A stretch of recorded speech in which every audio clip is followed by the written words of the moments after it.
सब गोटा के नमस्कार, जय मिथिला। लगातार हम सब बिहार रोजगार के बात करें, बिहार के मेला के बात करें, तो हम सब मेला पर बात कर सोनपुर मेला के बात करब हम सब। जी हाँ, सोनपुर मेला जे कि एशिया के फेमस मेला है, बिहार के तो फेमस है।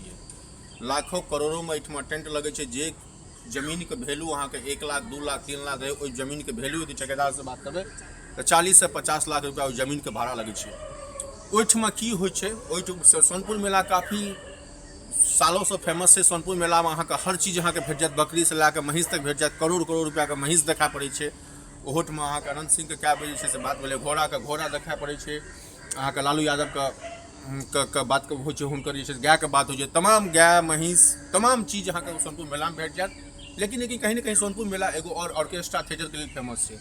जी हाँ, ऑर्केस्ट्रा थिएटर के लिए एगो फेमस है, जिसमें जे रिपोर्टर्स वगैरह जे कलेक्टिव गलत हैं, जे कलेक्ट कले थे, ओहिमे से जे भेले हैं, जे वीडियो वगैरह जे सामने आल हैं, काफ़ी शॉकिंग छे। ओतुका लड़की सब जते छोट कपड़ा पहिरे छथिन, ओते हुनकर प्रमोशन होइ छै, ओते हुनकर भीड़ लगे छै, ओते हुनका पैसा फेंकाई छै। और सबसे बड़ा सवाल छै जे 7 बजे साँझ से लेकर 4 बजे भोर तक हुनका सबके स्टेज पर डांस करऽ पड़े छै। सोनपुर मेला कहीं न कहीं ऐसे पहलुका वीडियो हम सब देखने रहौं, देह व्यापार में सेहो सम्मिलित छे। सोनपुर मेला में ठेकेदार सब अहाँ के राजस्थानी, गुजराती, चाइना, नेपाल प्लस बाहरी के लड़कियों को सेहो बात करे छे। सोनपुर मेला में ठेकेदार सब 30 लाख 40 लाख में थिएटर बना के भर डांस करवावे छे। क्या डांस से कमाई छे? सवाल इहो छे। सवाल यदि ओतुका लड़की से बात करबे, क्यों लड़की अहाँ कैमरा पर नहीं बात, यदि बहुत किछु बात फैमिली के बारे में पूछबे तो हर एक के अपन बैकग्राउंड छे। ककरो पति, ककरो पिता, ककरो माता जी से एहि लाइन में गाथा कल के हम हमारा सबके पास किछु वीडियो आयल है, किछु बाइट आयल है, वो हम सब देखाब अहाँ के। तो सोनपुर मेला के एक से एक चीज अहाँ के भेटत, गाय महीस से लैके गाय तक और अहाँ के जानवरों तक मेला में भेटे छे। लेकिन सबसे बड़ा सोनपुर मेला जो फेमस है आई के डेट में, वेस्टर्न कल्चर के लैके जते अहाँ छोट ड्रेस पहिरबे ओते अहाँ के पैसा बेसी हैत और अहाँ के थिएटर मालिक के ओते धंधा कमाई बेसी हेतै। तो सोनपुर मेला के थिएटर के बहुत सारा थिएटर छे, लाखों करोड़ रुपये फंसा के से थिएटर मालिक बनबै छे थिएटर। आ पूर्णतः ई अहाँ के 1 महीना 1.5 महीना के आसपास ई मेला चलै छे सोनपुर में। लेकिन सवाल उठ रहा है, सोनपुर मेला के एते ट्रोल किया भ रहल छे? सोनपुर मेला में देह व्यापार के कहीं न कहीं खुल्लम भ रहल छे। आ संगे संगे अतुका लड़की सब कतऽ से अबै छे, कोन व्यवस्था में अबै छे, सरकार के ओहिपर नहीं किछु कहि सकै छी। कियाकि हर के अपन मजबूरी होइ छै। हर एक लड़की यदि अबै छै स्टेज पर तो ओकर किछु न किछु मजबूरी होइ छै।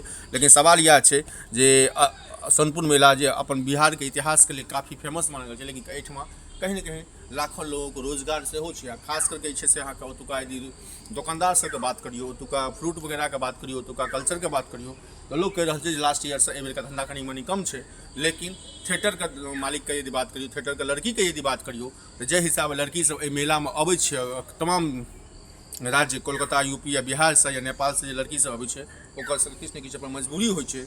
हम सब लड़की पर सवाल नहीं करब एहि दुआरे कियाकि अपन मजबूरी के लिए एहि लाइन में एलखिन हँ। लेकिन सवाल उठ रहा है सोनपुर मेला का यदि इनसाइड स्टोरी के बाद यदि ऑफ द कैमरा यदि बात करबे तो बहुत किछु ओहिठमा होइ छे सोनपुर मेला में जे सरकारों के पता छे।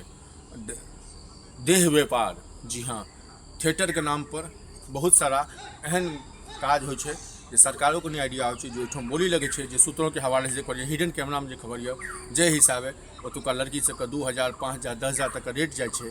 और थिएटर के यदि मालिक के बात करब, थिएटर मालिक हुनका जे लड़की सबके हाईजैक करे छे, लड़की सबके आनै छे, आ लड़की सब अपन पेट के लेल, अपन जिंदगी के लेल, अपन के लेल आगू बढ़े छे।